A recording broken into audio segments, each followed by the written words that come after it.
الله تعالى وبركاته. بحب أسأل سؤال، ما من حق الجنوبيين يتزوجوا من الشماليات زي ما من حق الشماليين يتزوجوا من الجنوبيات؟ ده ما من حقهم؟ أكيد ده من حقهم. من باب الإنسانية إنك تختار شريك حياتك، من باب الإنسانية إنه العالم يسمع صوتي ويعرف أنا مشكلتي شنو وقضيتي شنو.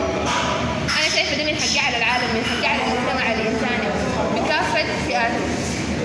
وأنا شايفة إنه من العدالة الجنوبيين يتزوجوا من الشماليات زي ما إنه من العدالة إنه الشماليين يتزوجوا من الجنوبيات زي ما هم دايرين، بدون أي إساءة، بدون أي شروط تعجيزية، زيهم زي غيرهم.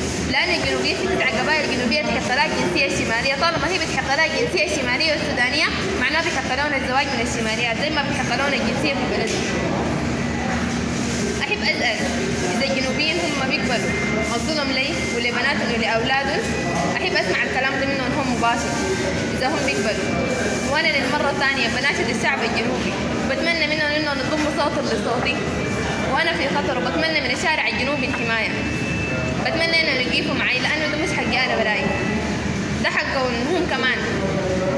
دي حقوق كلها مهضومة، ودي عنصرية ضدهم، وعنصرية ضدهم حاصلة من زمان وهم ما طلعوا يتكلموا. وطالما أنا اتكلمت بتمنى إنهم يساندوني، بتمنى إنهم يساندوني. وين العدالة هنا؟ وين المساواة؟ وهل من المساواة والعدالة قصة لها 3 شهور ماشية الشهر الرابع ما تتحلى؟ قصة لها 3 شهور داخل في الشهر الرابع إجراءات قانونية بتتم ضدي وضد زوجي، يتعرضت لملاحقات. 3 شهور أنا ماشية في الشارع، إحنا ما يصغرنا في محل، ده ما من حقنا.